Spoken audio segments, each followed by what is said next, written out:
20 ದಿನಗಳ ಉಪವಾಸ ಸತ್ಯಾಗ್ರಹದ ನಂತರ ಸೋನಂ ವಾಂಗ್ಚುಕ್ ಬಲವಂತದ ಸ್ಥಳಾಂತರ, ಸಫ್ದರ್ಜಂಗ್ ಆಸ್ಪತ್ರೆಗೆ ದಾಖಲು. ದೆಹಲಿಯ ಜಂತರ್ ಮಂತರ್ನಲ್ಲಿ ಪರೀಕ್ಷಾ ಕ್ರಮಗಳ ವಿರುದ್ಧ 20 ದಿನಗಳಿಂದ ಅನಿರ್ದಿಷ್ಟಾವಧಿ ಉಪವಾಸ ಸತ್ಯಾಗ್ರಹ ನಡೆಸುತ್ತಿದ್ದ ಸೋನಂ ವಾಂಗ್ಚುಕ್ ಅವರನ್ನು ದೆಹಲಿ ಪೊಲೀಸರು ಶನಿವಾರ ಬೆಳಿಗ್ಗೆ ಬಲವಂತವಾಗಿ ತೆರವುಗೊಳಿಸಿ ಆಸ್ಪತ್ರೆಗೆ ದಾಖಲಿಸಿದ್ದಾರೆ.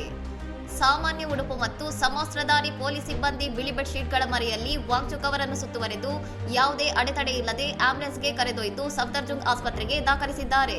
ಪೊಲೀಸರು ಅತಿಯಾದ ಬಲ ಪ್ರಯೋಗ ಮಾಡಿದ್ದಾರೆ ಮತ್ತು ಕಾರ್ಯಕರ್ತರನ್ನು ಅವಾಚ್ಯವಾಗಿ ನಿಂದಿಸಿದ್ದಾರೆ ಎಂದು ಸಿಜೆಪಿ ಆರೋಪಿಸಿದ್ದರೆ, ಆರೋಗ್ಯ ಹದಗೆಟ್ಟಿದ್ದರಿಂದ ಹೈಕೋರ್ಟ್ ನಿರ್ದೇಶನದಂತೆ ಈ ಕ್ರಮ ಕೈಗೊಳ್ಳಲಾಗಿದೆ ಎಂದು ದೆಹಲಿ ಪೊಲೀಸರು ಸಮರ್ಥಿಸಿಕೊಂಡಿದ್ದಾರೆ. ಕಳೆದ 2 ದಿನಗಳ ಹಿಂದೆ ದೆಹಲಿ ಹೈಕೋರ್ಟ್ ಯಾವುದೇ ನಾಗರಿಕನ ಜೀವ ಅಮೂಲ್ಯ ಎಂದು ಅಭಿಪ್ರಾಯಪಟ್ಟು ವಾಂಗ್ಚುಕ್ ಅವರ ಆರೋಗ್ಯದ ಮೇಲೆ ನಿಗಾ ಇರಿಸಿ ಅಗತ್ಯ ವೈದ್ಯಕೀಯ ಹಸ್ತಕ್ಷೇಪ ಮಾಡುವಂತೆ ಸರ್ಕಾರಕ್ಕೆ ನಿರ್ದೇಶನ ನೀಡಿತ್ತು. 20 ದಿನಗಳ ಉಪವಾಸದಿಂದ ವಾಂಗ್ಚುಕ್ ಅವರು ತಮ್ಮ ದೇಹದ ತೂಕ ಸುಮಾರು 20% ತೂಕವನ್ನು ಕಳೆದುಕೊಂಡಿದ್ದರು.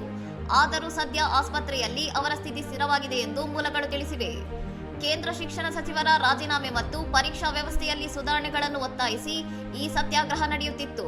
ಈ ದಿಢೀರ್ ಕಾರ್ಯಾಚರಣೆಯ ವಿಡಿಯೋ ಸಾಮಾಜಿಕ ಜಾಲತಾಣಗಳಲ್ಲಿ ಭಾರಿ ವೈರಲ್ ಆಗಿದ್ದು ತೀವ್ರ ಚರ್ಚೆಗೆ ನಾಂದಿ ಹಾಡಿದೆ.